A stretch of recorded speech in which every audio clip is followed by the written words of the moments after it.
Guys महर शासन मैं मोहम्मद असलम। आप देश दोस्त आपका और हमारा अपना रक्षक यूट्यूब चैनल चलते हैं। अंकित सर की वीडियो का टाइटल है Iran declare war, Mossad headquarter destroy. चलिए जी, देखते हैं कहाँ तक पहुँची है ये वॉर, जो क्यों ये वॉर की लंबी चलती जा रही है। देखते हैं वीडियो। नमस्कार साथियों, स्वागत है आप सभी का अंकित इंस्पायर्स इंडिया पर। मैं हूं अंकित अवस्थी, आप हैं मेरे साथ में मिडिल ईस्ट के अंदर बदलते घटनाक्रमों पर एक बार चर्चा करने के लिए। मिडिल ईस्ट में इस समय ईरान की तरफ से खैमनेई का यह ऐलान कि अब यह संघर्ष नहीं जंग होगा, इसके बाद से इजराइल और ईरान के बीच की तल्खियों को वर्ल्ड मीडिया और गहराई से लेने लगा है। ऐसे में आज के सेशन में हम चर्चा करने वाले हैं कि क्या वाकई में ईरान के द्वारा इजराइल पर जंग का ऐलान स्थितियों को इतना बदल देगा कि मिडिल ईस्ट में अमेरिका की एंट्री अवश्य संभावी हो जाएगी। आप पूछेंगे कि अब से कल तक तो अपडेट यही था कि अमेरिका एंट्री कर रहा है। असल में अमेरिका की स्थिति को भी हम पहले डिस्कस कर लेते हैं और फिर हम इस सेशन में आगे बढ़ने लगेंगे। देखिए, अमेरिकी राष्ट्रपति डोनाल्ड ट्रंप जब से चुनाव जीत कर आए हैं, तब से वो वर्ल्ड के अंदर अपने आप को एक शांति का मसीहा के रूप में स्थापित करना चाहते हैं। वो चाहते हैं कि दुनिया में सब कुछ ट्रेड से होता है और ट्रेड के लिए लोगों को समझाया बुझाया जा सकता है। फिर चाहे रशिया यूक्रेन का मामला रहा हो, चाहे भारत पाकिस्तान का मामला रहा हो, और खुद अमेरिका चाइना का मामला रहा हो, हर जगह इन्होंने ट्रेड को बीच में घुसाकर रशिया यूक्रेन के केस में आधा यूक्रेन ले लिया, भारत पाकिस्तान के बीच में पाकिस्तान को क्रिप्टो बेच दिया, चाइना और खुद के बीच में चाइना के साथ में डील कर ली। कुल मिलाकर इन्होंने जंग की जगह पर ट्रेड को अपनाया और साथ में कहा कि मैं शांति स्थापित रखना चाहता हूं, दुनिया मुझे शांति वाले राष्ट्रपति के रूप में याद रखे। लेकिन इजराइल ने जिस तरह से अमेरिका को इस युद्ध में घसीट लिया कि सर देखो वो बम बना लेंगे और आप शांति का पाठ पढ़ाते रह जाएंगे, उनको यह समझ में आ गया कि आप डील कर रहे हो, शांति की डील कर रहे हो, वो आपके साथ शांति की डील नहीं करना चाहते, वो न्यूक्लियर बम बनाने वाले हैं। ऐसे में मुझे दिख रहा है कि वो न्यूक्लियर बम बनाने जा रहे हैं, इसीलिए मैं तो जाकर बम फोड़ रहा हूं। अमेरिका फंस गया, ट्रंप फंस गए कि मेरा तो नाम मिस्टर सीज फायर हो रहा था, अचानक मैं शांति की लड़ाई में कहां से आ गया, मैं अचानक लड़ाई में कहां से घुस गया। आपको याद हो, पिछले सेशन में भी मैंने बताया था कि कैसे ट्रूडो ने, माफी चाहूंगा, इमानुएल मैक्रोन ने ट्रंप के मजे ले लिए थे। क्यों? क्योंकि जैसे ही ट्रंप G7 छोड़ के निकले, इमानुएल मैक्रोन बोले कि वो सीज फायर कराने गए होंगे। क्यों बोले ये वाली बात? क्योंकि वो हर जगह यही तो बात करने जाते हैं, मैं सीज फायर करा रहा हूं, मैं सीज फायर करा रहा हूं। इससे ट्रंप भड़क गए और उन्होंने मैक्रोन को भला बुरा कह दिया और कहा कि तुमको बेटा पीआर गेम लग रहा है, तुम्हें चाहिए कि कुल मिलाकर के फुटेज तुम्हें मिल जाए, लेकिन मैं तुम्हें इस तरह से नहीं होने दूंगा, मैं इस बार सीज फायर नहीं, कुछ बड़ा करने जा रहा हूं। तो एक तरीके से अमेरिका अपनी इस छवि में ट्रंप के चलते उलझ गया है। अमेरिका युद्ध में है भी और नहीं भी, लेकिन जब ईरान खुद ऐलान कर दे रहा है कि मैं जंग में हूं, तो अमेरिका अपने आप को कहां पाएगा। इसलिए ट्रंप ने हाल ही के 2 दिनों में अपनी नीति में परिवर्तन किया है। अब यह परिवर्तन असल में अमेरिकियों को दिए गए उस विश्वास को हासिल करने के लिए है, क्योंकि ट्रंप जब राष्ट्रपति चुनाव लड़े तो उन्होंने अपने देशवासियों को यह मैसेज दिया था कि बिना जंग के भी दुनिया में रहा जा सकता है। आपको याद हो तो पिछले कार्यकाल में उन्होंने अफगानिस्तान से अमेरिकी सेना को वापस बुला लिया था। दुनिया भर में जहां जहां अमेरिकी मिशन चल रहे हैं, डोजी डिपार्टमेंट के माध्यम से वहां से पैसे मंगा लिए थे। ट्रंप अपनी जनता को यही दिखाते आए थे कि अमेरिका दुनिया में जबरन युद्ध में उलझता रहता है, हमें पैसे खर्चने की जरूरत नहीं है, हम भले और हमारा पैसा भला, दुनिया में जाकर हम क्यों फंसे। लेकिन अब इजराइल उन्हें जबरन खींच कर ले आया, तो अपनी जनता को वो कैसे बताएं कि हमें जंग पर जाना है। इसके लिए ट्रंप ने जो माहौलबाजी बनाना शुरू किया, लोगों से बुलवाना शुरू किया कि जिल्ले इलाही अगर आप नहीं आए युद्ध में तो दिक्कत दुनिया के ऊपर आ खड़ी होगी, आपको आना पड़ेगा। मतलब आप ऐसे समझिए कि हमारे देश का कोई राजनेता चुनाव का प्रचार करते समय यह कहे कि मैं एंटी वॉर हूं, लेकिन अचानक उसको वॉर में जाना पड़े, तो फिर पहले उसे जनता को कन्विंस करना पड़ेगा। ट्रंप के साथ कुछ मामला उल्टा पड़ गया है। क्यों? क्योंकि उनकी ही जांच एजेंसीज ने कुछ ऐसे बयान दे दिए जो ट्रंप के खिलाफ चले गए हैं, इसलिए यह मामला थोड़ा ही इंटरेस्टिंग मोड पर चला गया है। मैं आपको सारी अपडेटेड जानकारियां यहां पर साझा करने का प्रयास कर रहा हूं। जैसा आप जानते हैं कि ईरान इजराइल के बीच में हालात ठीक नहीं है। नेतन्याहू की जिद कह लीजिए कि वो खैमनेई को देखना ही नहीं चाहते हैं। खैमनेई को देखना तो छोड़िए, अब रजा पहलवी जो यहां के किंग हुआ करते थे, उनके बच्चे को किंग बनाने की तैयारी चल रही है। पब्लिक में यह मैसेज दिया जा रहा है कि खैमनेई अंदर जाकर छिप गए हैं, ये अपने बंकर में जाकर छिप गए हैं, जस्ट लाइक सद्दाम हुसैन जो अंतिम समय में कहीं छुपा हुआ पाया गया था। बोले खैमनेई भी कहीं जाकर छुप गए हैं और ये वहां से बाहर निकलकर नहीं आ रहे हैं। ट्रंप भी दुनिया को बार बार यही मैसेज दे रहे हैं कि खैमनेई छुपकर भाग गए हैं, हमने ईरान की पूरी तरह से जो स्काईज हैं उन पर कंट्रोल कर लिया है और हम ईरान पर पूरी तरह से स्थिति बनाकर कंट्रोल में रखे हुए हैं। खैमनेई जाकर छुप गए हैं, हम चाहें तो उन्हें मार सकते हैं अभी, लेकिन मारेंगे नहीं। ऐसा कहते हुए उन्होंने, ट्रंप ने खैमनेई से कहा कि आपके पास एक ही ऑप्शन है कि बिना किसी शर्त के आप सरेंडर कर दो। ऐसा कहते हुए ट्रंप ने खैमनेई को धमकाया है। खैमनेई ने कहा कि यार ये तो एक तरफा चल रहा है, मुझे धमकाया जा रहा है कि सरेंडर कर दो, सरेंडर कर दो। खैमनेई का मैसेज आता है और कहते हैं द बैटल बिगिंस, अब मेरी तरफ से भी युद्ध शुरू है। अगर अब तक आपको लग रहा था कि मैं संघर्ष में हूं, 2 गोली तुमने मारी 2 गोली मैंने मार ली, बात बराबर हो जाएगी, लेकिन तुम लोग मान नहीं रहे हो। तुमने डिक्लेयर ही कर दिया कि मैं जाकर छुप गया हूं, तो लो मैं अब आपको बताता हूं कि मैं युद्ध में इन्वॉल्व हूं। और ऐसा कहते हुए ईरान ने विधिवत रूप से अनाउंस कर दिया है खैमनेई की तरफ से कि भैया हम तैयार हैं और अब हम इजराइल के ऊपर हमला करने की तैयारी में हैं। खैर, इस सारी जानकारी को दूंगा, लेकिन उससे पहले एक और जबरदस्त जानकारी जान लीजिए। साथियों, कल हमने आप लोगों के सामने एक ऑफर ओपन किया था और वो ओपन ऑफर ये था कि मेरी साइंस की बुक, जो आपको अभी नीचे लिंक में लगी हुई दिख जाएंगी, आप YouTube सेशन में जाकर देखेंगे तो भी स्टोर में वहां दिखाई दे जाएंगी, उन साइंस की बुक्स को हमने 7 दिन के लिए प्री बुकिंग पर ओपन किया था।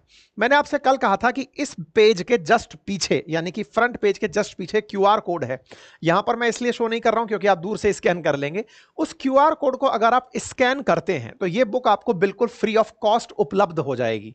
तरीका क्या है? तरीका यह है कि आप QR कोड को स्कैन करेंगे, जो प्राइस आप बुक के लिए पे कर रहे हैं वो प्राइस आपको हमारे कोर्सेज में किसी भी टाइम पर, चाहे कैसे भी ऑफर्स चल रहे हो, आप उस QR कोड के थ्रू इस बुक की कीमत के बराबर ऑफ पा जाएंगे। तो एक तरह से साइंस की बुक फिलहाल आपके लिए 7 दिन बिल्कुल फ्री है। आप जाइए और इसे अभी एक्सेस कर लीजिए।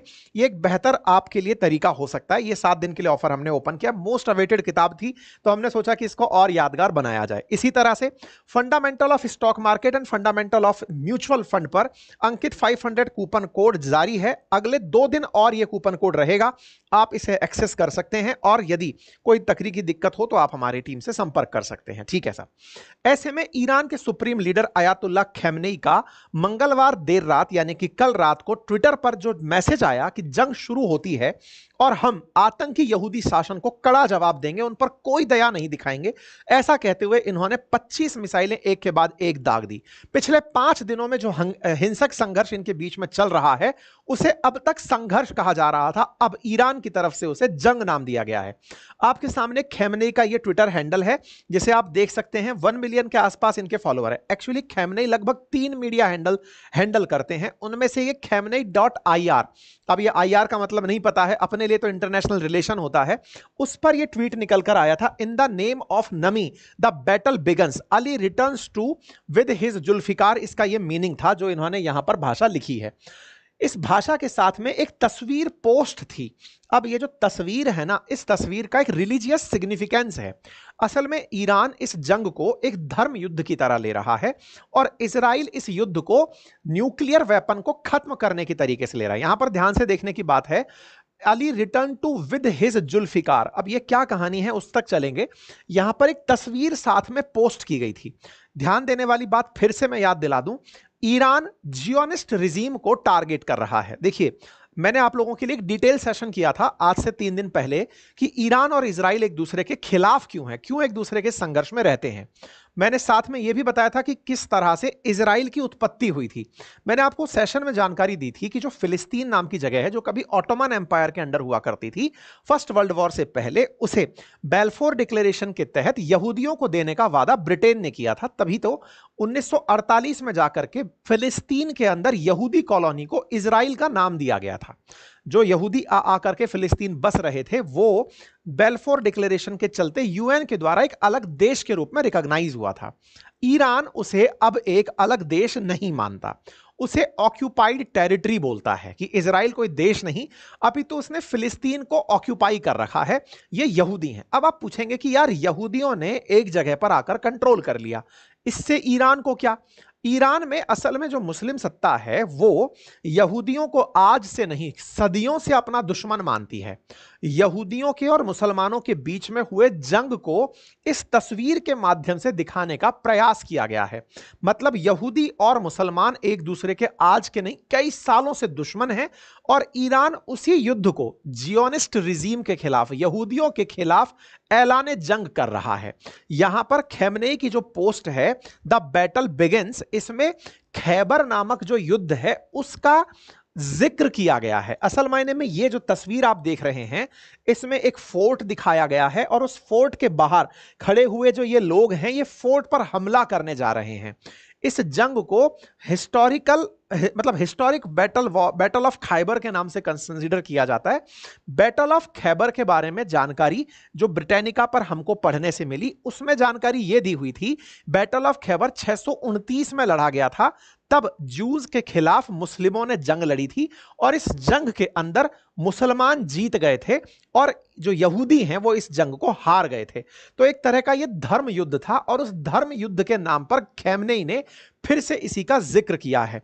ये मदीना के पास में जगह है, मक्का मदीना जिसे आप बोलते हैं, वहां पर यह जगह है और वहां पर इस तरह का फोर्ट हिस्टोरिकल फैक्ट के रूप में माना गया था। इस फोर्ट में घुसने के लिए जंग लड़ी गई थी और इसी जंग को ईरान अपनी तरफ से फिर से शुरू कर रहा है अगेंस्ट इजराइल।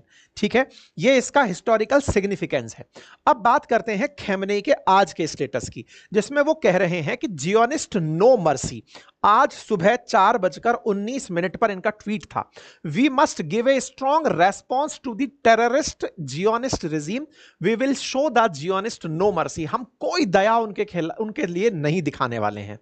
आपको यदि याद हो तो मैंने कल जो सेशन किया था जिसमें ट्रंप ने ईरान में रह रहे लोगों से कहा था कि तेहरान खाली कर दो, ईरान की राजधानी खाली कर दो, उसमें एक मैसेज था कि अमेरिका अब इजराइल के साथ आ गया है ईरान के खिलाफ लड़ने के लिए। ये जो लाइन हमने बोली इससे ट्रंप थोड़े से परेशान हैं। अब आप पूछेंगे क्या आपकी बात से परेशान होंगे क्या? समझो, ट्रंप मेरी बात से नहीं, ट्रंप हर चीज से परेशान होने वाले व्यक्ति हो रखे हैं। आप और हम जिस तरह से सोशल मीडिया पर लाखों की संख्या में आप मुझे सुन रहे हैं, ऐसे ही आप में से बहुत सारे लोग ट्विटर पर जाकर अपनी राय लिखते हैं, कहीं किसी सेशन में जाकर अपनी बात बोलते हैं। हम हर दिन लगभग 15 लाख के आसपास लोग इस सेशन को सुनकर, 15 लाख भी अगर एक एक जने को बताता है तो एक क्रांति सी बन जाती है, संचार क्रांति। और वो संचार क्रांति इन तक पूरी रिपोर्ट बन के पहुंच जाती है। पूरी रिपोर्ट बनकर पहुंचती है से मतलब ये है कि ट्विटर पर जो भी ट्रेंड चल रहे हैं, यूट्यूब के जो भी एल्गोरिदम कह रहे हैं, आपके जो कमेंट्स हैं ना, इनको भी सिंपल एक एआई फिल्टर लगाकर इसका मैसेज निकाला जा सकता है कि ये कहना चाहते हैं। हजारों कमेंट्स इस भाव के साथ हैं, एक सिंगल शॉट में निकल के आ सकता है। इनके पास सारी टेक्नोलॉजीज हैं, इनके पास सारी बातें शाम को टेबल की जाती हैं कि सर आपकी इमेज के खिलाफ मामला चल रहा है। बोले मतलब मेरी इमेज के खिलाफ मामला चल रहा है से मतलब? बोले सर जब आप चुनाव लड़ने उतरे थे तब आपने ये कहा था कि मेरे काल में कोई युद्ध नहीं होगा, मैं दुनिया में शांति लेकर आऊंगा, अमेरिका को जबरन जंग में नहीं धकेलूंगा। जैसे मुझसे पहले वाले लोगों ने अफगानिस्तान का युद्ध जबरन लड़ा था, मैं नहीं लड़ूंगा, या फिर इराक का युद्ध लड़ा था, मैं नहीं लड़ूंगा। अमेरिका का पैसा खर्च होता है, हम उस पैसे को अमेरिका को ग्रेट बनाने में लगाएंगे। बोले सर लेकिन इजराइल आपको खींचकर जंग में ले गया है, अब आप बताइए आप जंग में हो या नहीं हो? बोले कैसे? बोले दुनिया में जिक्र यह हो रहा है कि ट्रंप ने कहा है तेहरान खाली करो, और ऐसे में इजराइल कह रहा है कि अमेरिका हमारे साथ युद्ध करने आ गया है। आप अपने मैसेजेस में जो आपके डिपार्टमेंट है वो बार बार एक ही बात बोल रहे हैं कि हम अपनी सुरक्षा में लगे हैं। अच्छा, आप अगर इनके विभागों के, सरकारी विभागों के मैसेजेस देखेंगे तो वो एक ही मैसेज कर रहे हैं, हम मिडिल ईस्ट में अपने हितों की रक्षा करेंगे, हम मिडिल ईस्ट में अपने सैन्य ठिकानों की और अपनों की रक्षा करेंगे। मतलब अमेरिका अपने आप को प्रिटेंड ये कराना चाह रहा है ट्रंप की लीडरशिप में कि मैं जंग में नहीं गया था, मुझ पर जंग थोपी गई थी। मतलब गलती से अगर ट्रंप के किसी भी एम्प्लॉय को या ठिकाने को, या कहिए तो अमेरिका के किसी भी ठिकाने को ईरान एक बार ट्रिगर कर दे तो ट्रंप को खुली मोहलत मिल जाएगी कि देखो मैं तो कह रहा था, मैं आगे से नहीं आया था, मुझे लाया गया था। अब लेकिन ईरान समझदार हो गया, ईरान इस बात को समझ रहा है कि ट्रंप तो वो व्यक्ति है जो 2 दिन पहले मुझसे डील करने की बात कर रहा था, ये तो इजराइल था जो कि शैतान आइटम निकला, ये निकला और निकल कर बम फोड़ आया। अब बम फोड़कर कह रहा है कि लो जी आ गया आपकी तरफ भी। ऐसे में इजराइल ने ट्रंप को फंसा दिया है। अब ट्रंप फंस तो गए, अब फंसे हुए ट्रंप के पास आंसर क्या है? मतलब युद्ध मुंह पर बुलाकर इजराइल ले आया और इजराइल इसको इस तरह से दिखा रहा है, sir happy birthday to you, ये तो आप ही के लिए करा गया है। इस बात से ट्रंप कहीं ना कहीं उलझे तो फिर उनको स्ट्रेटजी दिखाई गई कि सर देखो कुछ तो कहना पड़ेगा आपको इस मसले से बाहर निकलने के लिए, तो करें क्या? ट्रंप ने एक दांव चला। ट्रंप ने क्या किया, और मतलब ये इतना चीप पब्लिसिटी इंस्टेंट था कि शायद कोई और समझदार प्राणी इसे नहीं करता। अमेरिका का राष्ट्रपति किस तरह की चीप पब्लिसिटी स्टंट किया वो देखिए आज भारत अपने देश मतलब इंडिया लगभग 100-150 देशों में अपने डिप्लोमेटिक रिलेशंस रखता है। हमारी एम्बेसीज हैं दुनिया भर के देशों में, जहां एम्बेसीज नहीं है वहां हाई कमिश्नर है, कॉन्सुलेट्स हैं, हमने बहुत सारी जगह अपने वो खोले हुए हैं। जहां हमारी एम्बेसीज होती हैं, जहां से प्रमुख देश, जैसे मान लीजिए अमेरिका में हमारी एम्बेसी है या रूस में, जहां पर भी हमारी एम्बेसी है, वहां के एम्बेसडर्स जो होते हैं वो देश के राष्ट्राध्यक्षों के संपर्क में रहते हैं। क्योंकि अल्टीमेटली आज मान लीजिए मोदी जी को कनाडा जाना है, तो कनाडा जाने की सारी तैयारी वहां की एम्बेसी में बैठा हुआ व्यक्ति करेगा। वहां के प्रधानमंत्री से मीटिंग करानी हो, प्रधानमंत्री से कोऑर्डिनेट कराना हो, एम्बेसीज का यही काम होता है, मेजरली ये काम होता है, दो देशों के बीच रिलेशंस डिप्लोमेटिक कैसे बने।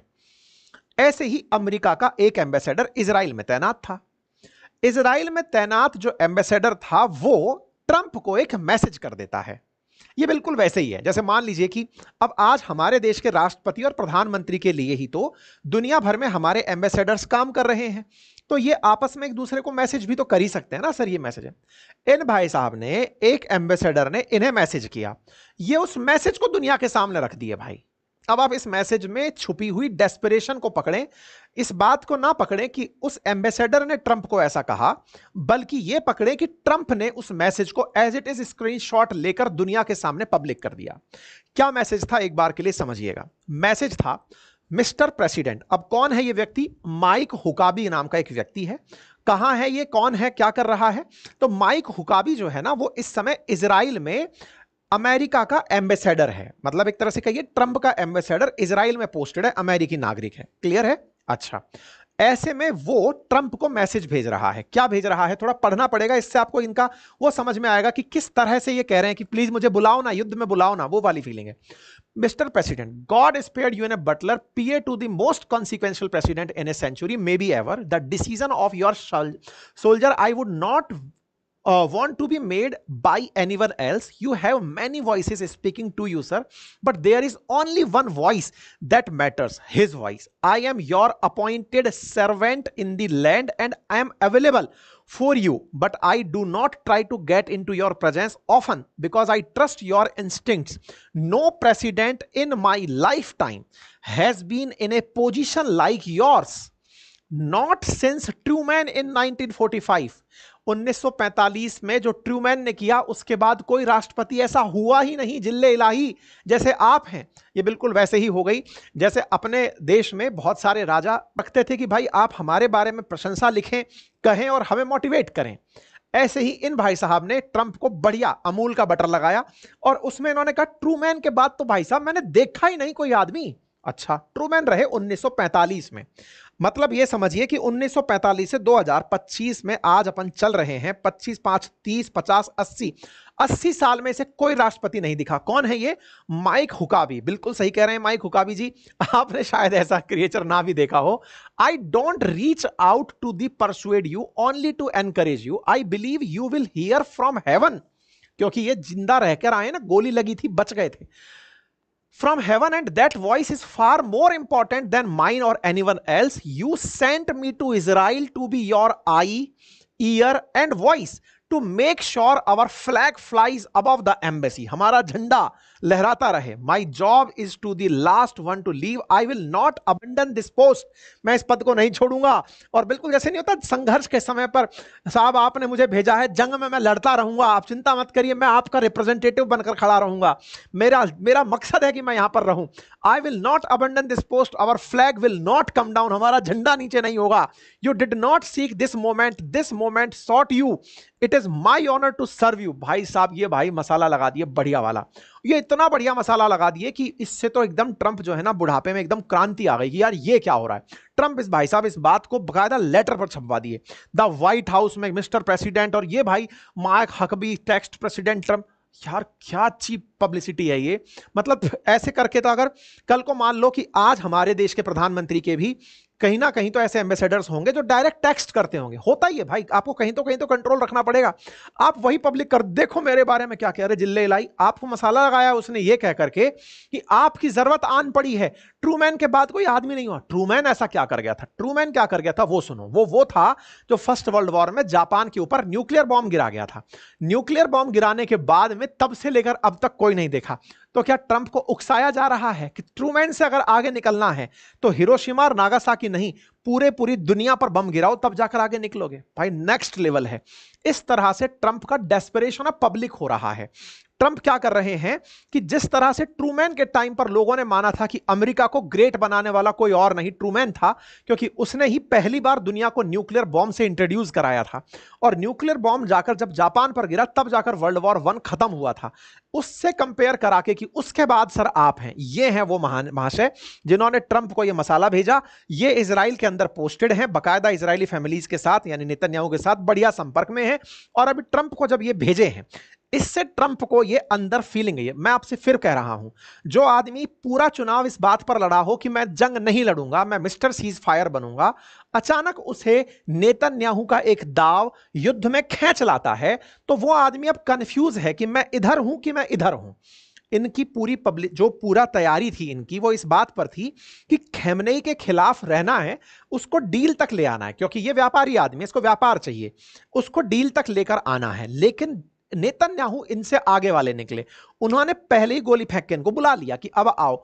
ऐसे में ये अपने आप को कैसे लेकर आए उसकी तैयारी कर रहे हैं कि जंग में आना तो है पर आऊं कैसे। ऐसे में ये लिखते हैं, we now have complete and total control of the skies over Iran. पूरी तरह से हमारे पास में कंट्रोल आ गया है। Iran had good sky trackers and other defensive equipment and plenty of it, but it doesn't compare to American made conceived and manufactured stuff. Nobody does it better than the good of US. मतलब कुल मिलाकर अपनी प्रशंसा में और Iran के खिलाफ ये अपनी बयानबाजी करते हुए रुक नहीं रहे हैं। हम जानते हैं कि सुप्रीम लीडर कहां छुपे हुए हैं, वो इजी टारगेट हैं, उन्हें पकड़ना बहुत आसान है, बट अभी हम उनको मारने वाले नहीं हैं, कम से कम अभी के लिए तो नहीं। But we don't want missile shot at civilians. हम नहीं चाहते कि सिविलियंस के ऊपर मिसाइलें गिरे और अमेरिकन सोल्जर्स पर गिरे। हमारा जो पेशेंस है वो धीरे धीरे खत्म हो रहा है, और ऐसे में ये अपनी तरफ से धमकाने में लगे हुए हैं। एक ही लाइन, अनकंडीशनल सरेंडर। मतलब एक तरह से खमेनेई पर इतना प्रेशर क्रिएट कर दिया जा रहा है कि वो खुद ही आकर के सफेद झंडा लेकर खड़े हो जाएं कि सर जी सरेंडर कर रहे हैं हम, और सरेंडर के नाम पर हम आपके सामने झुक रहे हैं। इसी बीच में कुछ खोजी लोग निकल आते हैं। उन खोजी लोगों ने ट्रंप की बदलती इस मानसिकता को पकड़ा और उन्होंने कहा कि देखो, ट्रंप ने जानबूझकर, देखो ट्रंप है पीआर का आदमी, सोशल मीडिया का आदमी, अब आप भी समझ गए होंगे। हमारे देश में बेचारे, हमारे देश के नेताओं की चर्चा नहीं होती जितनी ट्रंप की चर्चा होने लग रही है। ऐसे में ट्रंप ने किस तरह से लोगों को मेल करवाए कि सबसे कहा, जो पॉलिटिकल इन्फ्लुएंसर्स थे, राजनेता थे, उन सबसे कहलवाया कि ट्रंप आज से नहीं, ना जाने कब से कह रहे हैं कि ईरान न्यूक्लियर वेपन नहीं रख सकता, ईरान न्यूक्लियर वेपन नहीं रख सकता। ये ट्रंप लंबे समय से चीख चिल्ला रहे हैं। ये मेल बकायदा उन्होंने सबको करवाया ताकि हर जगह ये चर्चा हो कि हां ट्रंप ने कहा था, ट्रंप ने कहा था। बिल्कुल वैसे ही जंग इजराइल ने शुरू करी, लेकिन ट्रंप को अपनी तरफ से अब इस बात का पाग छीनना है कि मैं था असली लीडर। तो सबको ये मैसेज करवाया गया कि सब लोग मिलकर कहो कि ट्रंप महान, ट्रंप महान। ठीक है साहब, हमने आप लोगों को एक सेशन में ये जानकारी देते हुए कहा भी था कि ये इस तरह से अपनी पूरी मैसेजेस की सीरीज निकाल रहे हैं कि हमने कहलवाया कि वो ईरान वो नहीं रख सकता। अच्छा, इसी बीच में एक और कहानी हो जाती है। देखो ट्रंप ने पूरा माहौल क्या बनाया था, मैं जंग नहीं करूंगा, मैं मिस्टर सीज फायर बनूंगा। कल क्या हुआ, जब ये G7 से लौट रहे थे ना अमेरिका, तो ये क्या अपने हवाई जहाज में भी पत्रकार लेकर चलते हैं, और उस बीच में एक इस तरह का इंटरव्यू देते ही हैं, फिक्स है इनका। आकर के अपना बढ़िया इंटरव्यू दिया। इसमें इनसे पूछा गया, सर वो आप कह रहे थे ईरान न्यूक्लियर वेपन नहीं रख सकता और अब आप उसकी तैयारी में लगे। बोले हाँ कहा था। बोले सर एक गड़बड़ हो गई। बोले क्या? आपकी इंटेलिजेंस एजेंसी है ना, उसकी जो हेड है तुलसी गबार्ड, उन्होंने थोड़े दिन पहले मार्च में ही कहा था कि अभी न्यूक्लियर वेपन ईरान के पास नहीं है और ना ही बनाने की क्षमताएं हैं आने वाले कई सालों में। तो ये ट्रंप बोलते हैं मुझे कोई मतलब नहीं है वो क्या कहती है। ये बिल्कुल वैसे वाली बात हो गई जैसे इंडिया के अंदर डोभाल साहब का कोई बयान हो जो 2 महीने पहले का बयान हो, जिसमें वो ये कह रहे हो कि पाकिस्तान में कोई आतंकी ठिकाना नहीं है। समझना ध्यान से, बड़ी इंपॉर्टेंट बात है ये। पाकिस्तान में कोई आतंकी ठिकाना नहीं है। अचानक मोदी जी आते हैं, मोदी जी कहते हैं पाकिस्तान में आतंकी बिल्कुल घर घर में बैठे हैं और मैं उनको मारूंगा। तो प्रधानमंत्री से सवाल पूछा जा रहा है, प्रधानमंत्री जी अभी थोड़े दिन पहले डोभाल साहब कह के गए थे कि आतंकी ठिकाना नहीं है, अब आप कह रहे हैं आतंकी हैं, किसको सही माना जाए? एकदम समझ में आया? एग्जैक्टली ऐसे ही यूएस की इंटेलिजेंस रिपोर्ट में यह पाया गया। तुलसी गैबार्ड ने पब्लिक मतलब ये बात बोली है, ऑन कैमरा है। इनकी जो हेड है, इनकी इंटेलिजेंस विंग की जो हेड है तुलसी गैबार्ड, इंडिया भी आई थी, उन्होंने पब्लिकली ये बात बोली कि ईरान के पास न्यूक्लियर वेपन बनाने की अभी कोई भी ताकत नहीं है, वो बनाने की स्थिति में कई सालों तक नहीं है। ये खबर निकलती है मार्च 26 की, और ये वीडियो निकल आता है, और ये वीडियो बकायदा निकाला विकीलीक्स ने, और विकीलीक्स ने ये बात निकाली कि US intelligence assured just week ago that Iran is not building a nuclear weapon. The intelligence community continues to access that Iran is not building a nuclear weapon and supreme leader Khamenei has not authorised the nuclear weapon program he suspended in 2003। 2003 के बाद में इन्होंने nuclear weapon बनाने का प्रयास भी नहीं किया है। यह बात तुलसी गैबार्ड की मीडिया में तैर रही है। अब इस बात को ट्रंप से पूछा जा रहा है, सर वो बोले मैं नहीं जानता वो क्या कह रही है, वो कह रही होगी जो कह रही होगी। अब इंटरेस्टिंग बात समझना, यह आप पूछेंगे इससे क्या फर्क पड़ रहा है? भयंकर फर्क पड़ता है। देखो क्या हुआ, इराक पर जब अमेरिका ने हमला किया था ना सद्दाम हुसैन के टाइम पर, तब हमला यह कहकर किया था कि इराक जो है वो बना रहा है, केमिकल वेपन बना रहा है। मैंने अपना एक चैनल और है अंकित अवस्थी ऑफिशियल, वहां जाकर देखिएगा। मैं टीम से कहूंगा कि वो लिंक भी आपके साथ साझा करें। असल में क्या था कि इराक के ऊपर अमेरिका ने हमला झूठ बोल के किया था कि ये केमिकल वेपन बना रहे हैं। इराक में कोई केमिकल वेपन नहीं था, लेकिन उस समय के शासन ने अमेरिका की तरफ से ऐसा माहौल बना दिया था कि दुनिया में सद्दाम हुसैन केमिकल वेपन बनाने वाला, बायोलॉजिकल वेपन बनाने वाला एकदम आतंकी दिखने लग गया था कि यही है वो व्यक्ति जो केमिकल वेपन बना रहा है। और ऐसा कह के अमेरिका ने इराक के जो हाल किए वो आज आपके सामने। एक समय इराक बहुत ही मतलब प्रॉस्पेरस देश हुआ करता था। इसी के बाद में ईरान का नंबर आता है। ईरान पर आरोप लग रहा है कि वो न्यूक्लियर वेपन बना रहा है। अच्छा, इन लोगों का क्या होता है, मीडिया सिस्टम कमजोर होता है। मीडिया सिस्टम कमजोर है और वेस्टर्न वर्ल्ड की मीडिया दुनिया भर में फैली रहती है।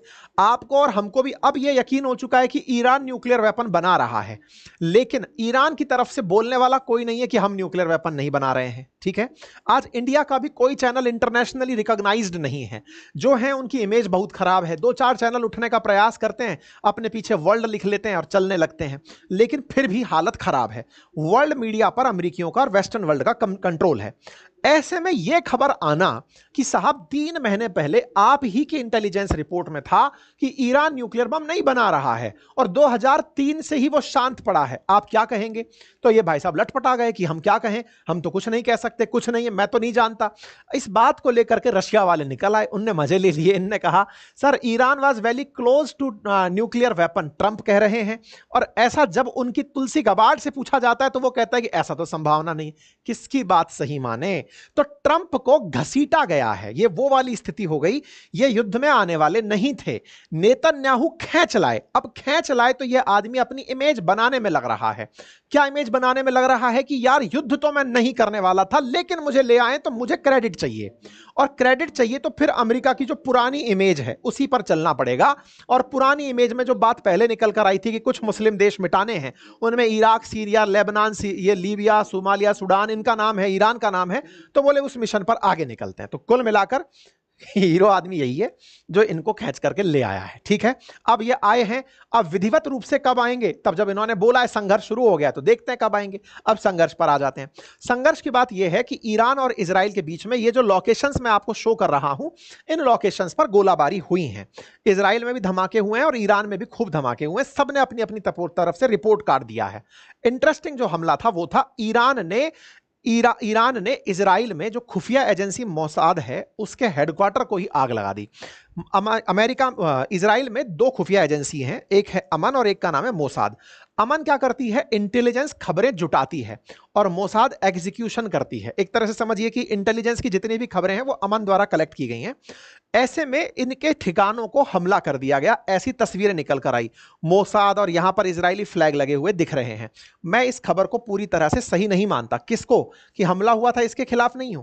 यह बिल्डिंग मोसाद की है और यह इस स्थिति में है क्योंकि इतना बड़ा हमला हुआ हो और फ्लैग को नुकसान ना पहुंचा हो, ये थोड़ा सा अतिशोक्ति है, लेकिन फिर भी मान लेते हैं, क्योंकि वर्ड में कवर किया जा रहा है कि मोसाद की बिल्डिंग पर हमला हुआ है और अमन की बिल्डिंग पर हमला हुआ है।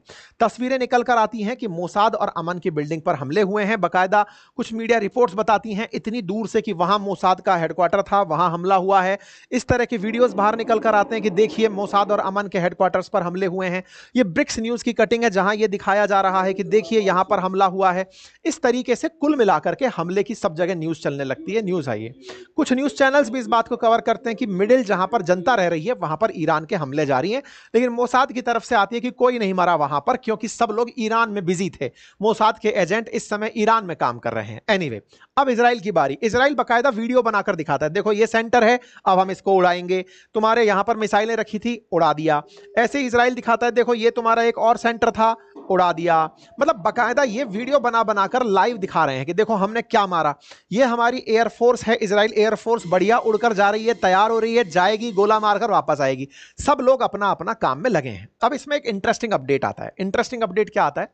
ईरान और इजराइल की, ये मैं आप सबसे रिक्वेस्ट कर रहा हूं, जितने भी लोग इस समय करंट की न्यूज़ सुन रहे हैं, 65,000 से ऊपर लोग लाइव खड़े हैं इस समय, आप सबसे रिक्वेस्ट है इस वाले वीडियो को जरूर देखना। कलेश असल में तभी समझ में आएगा ये दोनों लोग दुश्मन कैसे बने थे। ये अपने इसी चैनल पर डला हुआ है। इसमें मैंने एक जानकारी दी थी कि यहां पर एक राजा हुआ करते थे जिनका नाम था रेजा पहलवी, मोहम्मद रेजा पहलवी करके राजा हुआ करते थे। उनको हटाया गया था जब खैमनेई आए थे। खैमनेई से पहले खुमैनी थे, रुहिल्ला खुमैनी, उन्होंने उन रेजा पहलवी की सत्ता को उखाड़ फेंका था। तो रेजा पहलवी जो थे ना, मोहम्मद रेजा पहलवी, इनको हटाया था। Mohammad Reza Pahlavi pro America थे, वेस्टर्न कंट्री थे। ईरान बहुत ज्यादा मतलब मॉडर्न था, मतलब ये समझिए दुबई जैसा ईरान हुआ करता था उस समय। मोहम्मद रेजा पहलवी को उखाड़ फेंका था रुहिल्ला खुमैनी ने, और रुहिल्ला खुमैनी के 10 साल तक शासन किए। फिर ये वाले जो आज वाले खैमनेई हैं, ये आए 35 साल से यही हैं।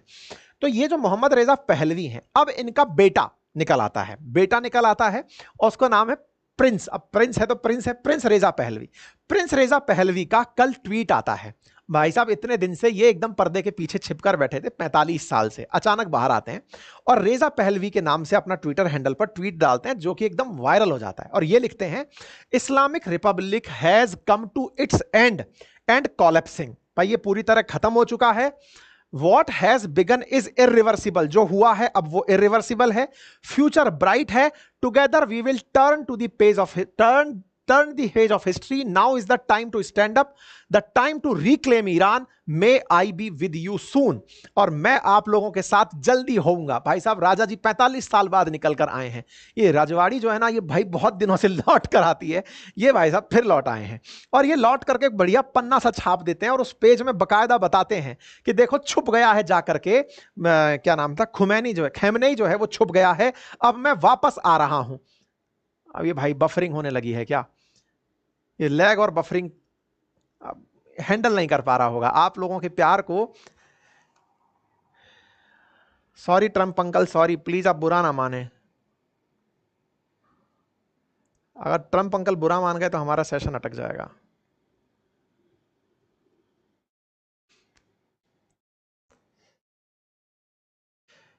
हे जिल्ले इलाही, हमारा सेशन हिला दिया आपने।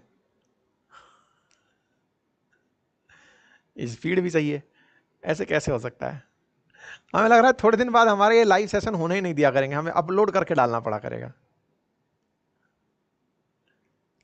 जिले इलाई, स्क्रीन पर भी जो इंटरनेट स्पीड आ रही है बढ़िया आ रही है।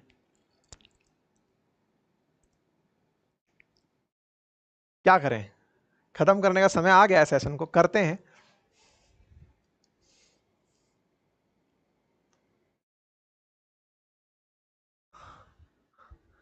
जिले जिसे वो हमको वीजा नहीं देंगे तो जेल लिया जाएगा, लोड नहीं है। एनीवे, तो फिलहाल के लिए रेजा पहलवी बाहर निकल कर आ गए हैं और बाहर निकलकर उन्होंने अपनी तरफ से क्लेम कर दिया है। और क्या क्लेम कर दिया है कि हम जो है वापस आ रहे हैं, हमारा स्वागत नहीं करिएगा। तो ऐसा मिलाकर के कुल मिलाकर ईरान के अंदर अब सत्ता परिवर्तन की बयार चलाई जा रही है। कहा जा रहा है कि खैमनेई हट जाएंगे, प्रिंस आएंगे, नई सत्ता बनेगी, सरकार बढ़िया से चलेगी। कुल मिलाकर के सेशन खत्म करने का वक्त आ गया, मुझे ऐसा लग रहा है, क्योंकि अटकता हुआ सेशन जो है वो मेरे प्यारे मित्रों को पसंद नहीं आ रहा होगा। हाँ भाई, आया क्या? आ गया हो तो देख लेना यार। हाँ सब ठीक हुआ, चलिए ठीक है, वो बीच में आया होगा जिले इलाई नाराज हो गए। एनीवे, फिलहाल के लिए इतना ही, करते हैं सेशन को खत्म। बाकी सभी लोग जिन्हें चाहिए साइंस की बुक प्री बुक करना, जल्दी से जाइए, 7 दिन के लिए जो बुक है। तो जी दोस्तों, वीडियो होगी ख़त्म। असलम भाई, कुछ पता चला कि ईरान कोई न्यूक्लियर वेपन नहीं बना रहा, बना भी रहा है तो अभी वो सालों दूर है। ये सारी गैंग, वो रजा पहलवी और उसकी बेटी और यहूदी जो है जिसके साथ उसने शादी की हुई है, उसको ला कर दे बसाने की है। इराक, जब सद्दाम हुसैन था ना उधर इराक में, तो उसको भी यही कहकर हमला किया था कि ये बता रहे हैं केमिकल वेपन बना रहे हैं, लेकिन जब सर्च की तो कोई केमिकल वेपन नहीं था। हालांकि सद्दाम हुसैन ने अपने दौर के अंदर एक्सेस दी थी, जो यही है ना एजेंसी, जो नाम ले IAEA जो भी है, उनको एक्सेस दी थी, आप जहाँ जी चाहे चेक कर लें, मेरे पास मास और डिस्ट्रक्शन का नहीं है। और ये ने रिपोर्ट जाकर दी थी दुनिया को, लेकिन फिर भी नहीं माना अमेरिका तो बहाने असल में उसको तैयार किया गया है इजराइल की तरफ से। ये सारी गेम जो है, सारी प्लानिंग जो है इजराइल की तरफ से है। उसका मेन जो उसका मकसद यही है कि ग्रेटर इजराइल, जितने भी ये मशरक़ वस्ता में कंट्रीज हैं, उनको हड़प करना है, उनकी लैंड जो है हड़प करना है। उसके बाद अपना जो उसका मेन मकसद है उसको हासिल करना है। देखें कि वो बताया, लीक हुआ, ये बात लीक हुई है कि इसराइल और USA का ये इकट्ठा प्लान था कि 7 साल में और 5 साल के अंदर ये जो 7 कंट्री है, नाम लिया, लीबिया, सूडान, इराक, शाम, उर्दन, ये ईरान भी शामिल है, ये सब इनको तबाह करना, इनके अंदर अपनी मर्जी की हुकूमत लेकर आना। देख लो, वैसे आखिरी था ये ईरान। और नहीं, पाकिस्तान भी होगा। नहीं, पाकिस्तान का नाम तो नहीं है, लेकिन आगे 4 सालों में पता नहीं आ जाता डाल है, दें, अभी तक नाम नहीं है। ब्लैक लिस्ट में डाल देंगे। जब जाहिर बात है इसराइल हमारी सरहदों तक आ जाएगा, उसका आगे ना कौन सा मसला, वो फिर पाकिस्तान के अंदर एंटर करेंगे, बॉर्डर इकट्ठा है और हमारी को सिक्योरिटी बॉर्डर पर है नहीं टाइट। जब ईरान पे कब्जा हो जाएगा तो जाहिर सी बात है ईरान जो है उनका ही हो जाएगा, हुकूमतें उनकी होंगी, सारा कुछ उनका होगा, तो इधर जो मर्जी वो ले आए। मेन मुझे लगता है कि यही है। यार मुझे समझ नहीं आती कि इराक को तबाह किया इस शक पर, इराक तबाह कर रहा है कि न्यूक्लियर वेपन बना रहा है, ये जान बूझ के इल्ज़ाम लगाना है। ये 9/11 जो है ये कौन सा खुद कराया। उसामा बिन लादेन ने किया है, ये सब झूठ होता है, फ्रॉड है। इनका मेन मकसद जो है इधर आना था मशरक़ वस्ता में, और स्पेशली जो अफ़गानिस्तान में आकर डेरे डालने थे, ताकि ये नज़दीक के जितने भी कह लें कि कंट्रीज़ थे उन पे अपना कंट्रोल, उन पे अपना रोब दबदबा सारा कुछ करना था। ये सिर्फ टोपी ड्रामा उन्होंने 9/11 का किया था, तो सदर सदाम जो है उसके साथ भी इन्होंने यही किया। अब खामनाई जो है उसके साथ भी यही करने जो जा रहे हैं। जब हम ये वीडियो बना रहे हैं ना, रात के मतलब 9:30 का टाइम है, तो अभी कुछ न्यूज़ आ रही हैं, अभी मैंने मतलब ये समझ लें कि कंफर्म न्यूज़ नहीं है, लेकिन कुछ उड़ती उड़ती न्यूज़ आ रही हैं कि इमाम खमीनी, यानी कि जहाँ ये आयतुल्लाह खमीनी हैं, अली खमीनी, वहाँ जहाँ ये रहते हैं, खामनाई। वहाँ मतलब हिट किया गया है उनके क्वार्टर को। लेकिन एक बात है, जो पता नहीं वो मर्जी कर शहीद ले हो गए हैं। इसराइल जो मर्जी कर ले, ईरान की एक बात है कि वो झुकेगा नहीं। इसराइल के सामने तो कभी नहीं झुकेगा, चाहे वो सारे का सारे ही तबाह क्यों ना हो जाए। ऐसी बात उसमें नहीं है कि वो झुक जाएगा। वो जो तस्वीर दिखा रहे थे ना अपना उनके सर, वो दिखा रहे थे खैबर की, बताया भी है, ये किला आज की खैबर लड़ाई जो नहीं था, है, ये आज की लड़ाई नहीं तो है, वह यही बता रहे हैं कि ये तो उनकी दुश्मनी जो है इसराइल के साथ सदियों पुरानी है। ये तो आज ये है भी हकीकत ही है। वो किला खैबर जो है वो दिखा रहे थे, उसमें जो एक दरवाज़ा जो वो उठाया हुआ था, ये सारा कुछ तो हिस्ट्री है, और उस हिस्ट्री को मुसलमानों ने याद रखा हुआ है, और यहूदी भी उस हिस्ट्री को नहीं याद भूलते, रखते हैं। उनको भी पता है सारा अच्छा, कुछ उन्होंने। मैं इधर एक उनको और चीज़ ऐड करता पता है। हूँ, ये यहूदी जो है ना, ये आज के नहीं, हज़रत मूसा अलैहिस्सलाम बड़े पुराने हज़रत यकूब अलैहिस्सलाम के औलाद से हैं, ये हज़रत इब्राहीम अलैहिस्सलाम, तो अल्लाह की तरफ से इनके लिए अजाब था, इनको बद्दुआ थी कि ये सारी ज़िंदगी भटकते रहेंगे, देख रहे हैं भटक रहे हैं, ये इधर भी नहीं रुक सकेंगे। ये देखना, ये चंद साल भी हो ना इनके इधर आए। देखें ये पहले फ़लस्तीन में थे, यहाँ जहाँ अब फ़लस्तीन है वहाँ थे, फिर ये उठ कर आए, उधर से छितर पड़े मक्का मदीना की तरफ आए, यहाँ से मुसलमानों ने छितर मारे, ये चले गए दुनिया में फैल गए, ज़्यादातर चले गए जर्मनी में और यूरोप में, उधर हिटलर ने उनको पहला मारा, उधर से उठे तो फिर ये कुछ यूएस से यूके चले गए, फिर यूके ने इधर एग्रीमेंट किया, वो डिक्लेरेशन का नाम भी ले रहे थे, इधर बसे। तो ये एक बद दुआ है अल्लाह की तरफ से, इनके लिए अजाब है, ये चलते ही रहेंगे, ये इनका कोई मुल्क नहीं होगा। कोई बंदा अगर ये समझ रहा ना कि यहूदी आप पक्के हो गए, ये अब इनका मुल्क है, चंद सालों की बात है, देखो ये इधर से भी कूच करेंगे, ये जहन में रख लो। हम होंगे नहीं होंगे, मैं होऊंगा नहीं होगा, ये बातें जहन में रखना, यहूदी इधर भी नहीं रहेगा। अच्छा, ये जो उन्होंने इधर से भी यूएनओ का और यूके का बोला कि उन्होंने यहाँ पर आकर बसाया, हेल्प की उनकी, और ईरान जो है वो इसको एज रियासत तस्लीम नहीं करता, तो ये हकीकत है।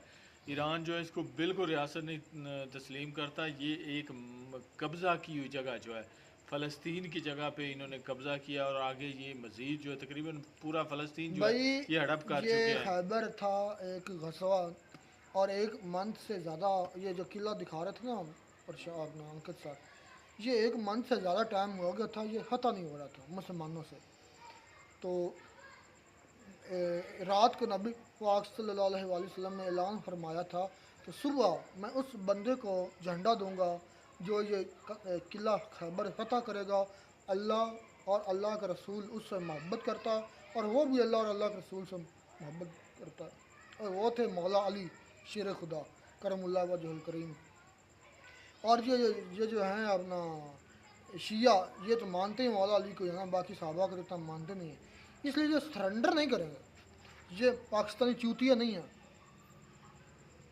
इनके खून में सरेंडर ही नहीं है। ये बेगैरत पाकिस्तानी थे जो अनकंडीशनल सरेंडर कर दिया था, ये सरेंडर नहीं करेंगे, मर जाएंगे, मर रहे हैं। देख लें वाहद आर्मी है जिसके जनरल पहले मार रहे हैं, कितने जनरल मार गए हैं असलम भाई, कितने जनरल मारे हैं। टॉप यार, हसन नसरुल्लाह शहीद हो गए, इस्माइल हनिया शहीद हो गए, बाकरी शहीद हो गए, वो जो हिजबुल्लाह का चीफ था, जो थे वो भी कितने साइंसदान शहीद, फखरीज़ादे कितने शहीद हो गए, लेकिन सरेंडर नहीं किया, क्योंकि इनके और करेंगे भी जिनके ये पैरोकार है ना वो सोचने भी मत उन्होंने, ये मौला हुसैन के मानने वाले हैं। मौला हुसैन ने भी यजीद के आगे सरेंडर नहीं किया, बैत नहीं की थी, बैत नहीं की थी। सरेंडर करना ही होता है, बैत करना, सरेंडर नहीं किया था, शहादत कबूल कर ली थी। तो इसलिए मैं कहता हूँ ये जो पाकिस्तानी बेगैरत है ना, ये हुसैनी नहीं है, ये यजीदी हैं। यजीदी इसलिए क्योंकि सरेंडर करते हैं और काफिरों के सामने सरेंडर करते हैं। ये ईरानी सरेंडर नहीं करेंगे, ये मेरी बात लिख लेना, मर जाएंगे, कट जाएंगे, सरेंडर नहीं करेंगे। ये आई थिंक आयतुल्लाह खमीनी का बयान भी आ गया, उसने कहा मौत ज़िंदगी क्या है, एक दिन मरना है, मैं मर जाऊंगा, झुकूंगा नहीं, सरेंडर नहीं करूँगा। क्योंकि यूएसए कह रहे हैं ना अनकंडीशनल सरेंडर कर दो, जब तक ये खमीनी जिंदा तब तो मेरा नहीं मानता वो सरेंडर, हालांकि उसके सारे जनरल सारे बड़े जो लोग हैं शहीद हो गए। अच्छा, ये भी उन्होंने बड़ी ज़बरदस्त बात की है कि जो इनका मीडिया है ना वो इतना ज़्यादा पावरफुल भी नहीं है, जिसकी वजह से अपनी ये बात कन्वे नहीं कर सकते पूरी दुनिया सारी में। दुनिया अब ये भी नहीं बता सकते खुल के भी हम जो है न्यूक्लियर पे काम कर ही नहीं रहे, तो ये भी हकीकत है। जैसे सदाम के साथ किया उन्होंने, ये कोई ना कोई मुद्दा बना के, केस बना के इन पे डाल के, कौन सी किसी ने तहकीक करनी होती है। जाना है अमेरिका ने जो कह दिया समझ लो कि वो पत्थर पे लकीर है, उसने जो चढ़ाई कर देनी है बंदूकें तोपें लेकर और वहाँ पे अटैक कर देना और ख़त्म कर देना, जो उनके जहन में बैठ गया कि ये बंदा जो है हमें चाहिए और इसको मारना है, तो ये करते ही ऐसा है।